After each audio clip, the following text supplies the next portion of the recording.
नमस्कार बालमित्रांनो, माझे नाव प्राजक्ता रुतखोले. तुम्हाला माहितीच आहे या वर्षी चौथीला स्कॉलरशिप आलेली आहे, म्हणून आपण सोप्यात सोपे त्रिकोण मोजणे सांगणार आहोत. बघा, या आकृतीमध्ये प्राजक्ताने याला नंबर दिलेले आहेत 1 2 3 4. आता काय करायचं प्राजक्ता? आता 4 ला 2 ने गुणायचं. इथे जे 4 अंक झालेला आहे त्याला 2 ने गुणायचं. लिह बरं मोठ्या अक्षरामध्ये 4 गुणिले 2 बरोबर 4 दुने 8. म्हणजे या पहिल्या आकृतीमध्ये एकूण 8 त्रिकोण लपलेले आहेत. बरोबर. या ठिकाणी या आकृतीमध्ये 4 भाग केले होते. या आकृतीमध्ये आपल्याला दिसत आहेत 1 2 3 4 5 6 7 8 भाग केलेले आहेत. आता याला पण नंबर प्राजक्ता देणार आहे. दे नंबर त्याला. केलेल्या भागांना नंबर देणे.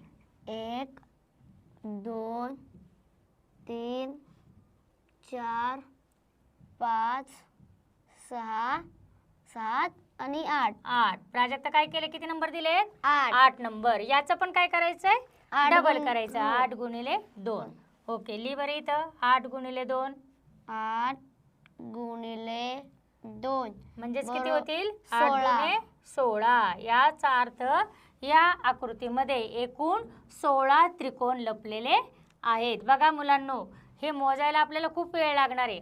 त्याऐवजी प्राजक्ताने दिलेली जी आयडिया आहे ती नंबर देणे आणि त्याचा डबल करणे, म्हणजे आपल्याला झटपट त्रिकोण समजतात. बघा, पहिल्या आकृतीमध्ये आपल्याला 8 त्रिकोण मिळालेले आहेत. दुसऱ्या आकृतीमध्ये आपल्याला 16 त्रिकोण मिळालेले आहे. आता या आकृतीमध्ये तर खूप भाग केलेले दिसत आहेत आणि या आकृतीमध्ये आकृती आहे चौरस आहे आणि त्याच्यामध्ये एकूण बरेचसे भाग केलेले आहे. याचं सुद्धा काय करायचं प्राजक्ता? अंक टाकायचे. याला सुद्धा नंबर द्यायचा आहे. बाहेरच्या चौरसाला ती प्रथम आधी जे भाग केलेले आहे त्याच्यामध्ये नंबर देत आहे. बघा 4 5 6 7 8. बाहेरच्या चौरसामध्ये नंबर झालेत 8. आता काय करायचं? मध्ये पण 8 क्रमांक द्यायचे. 1 2 3 4 5 6 7 आणि 8. बघा, या ठिकाणी आपल्याला लक्षात आलेलं आहे की तिने बाहेर आणि आत दोन्ही बाजूला काय केलेलं आहे? नंबर दिलेले आहे. जेवढे या त्रिकोण या चौरसामध्ये भाग केलेले दिसत आहेत तेवढ्यांना तिने काय केलंय? नंबर केले. आता काय करायचं? नंबरिंग झाले. बाहेर 8 आतमध्ये 8. आता मोजायचे कसे? आता आपल्याला 8 गुणिले 2 करायचे आणि बरोबर किती होतील? 8 दुने 16. हे झाले बाहेरच्या चौरसातील त्रिकोण. या आकृतीप्रमाणेच बाहेरचं केलं. आताही एक चौरस आहे, त्याचं सुद्धा 8 गुणिले 2 केले असते किती होतात? 16. किती होतात? 16. आता काय करायचं पुढे?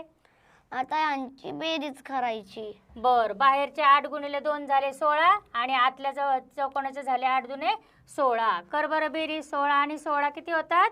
32. उत्तर आलं आपलं 32. अशा प्रकारे या आकृतीमध्ये त्रिकोण लपलेले आहेत 32. मग हे मोजत बसलं असतं तर खूप वेळ लागला असता. या आयडियाद्वारे आपल्याला झटपट त्रिकोण मोजणे ही आयडिया आणि उत्तर सापडलेलं आहे.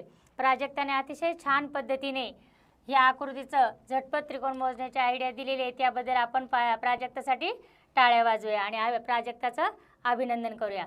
तुम्ही सुद्धा बालमित्रांनो अशा छोट्या ट्रिक्स असतील तर त्याचा वापर करून झटपट पेपर कसा सोडवायचा त्याचा सराव करा. सर्वांना शिष्यवृत्तीसाठी खूप खूप शुभेच्छा. धन्यवाद.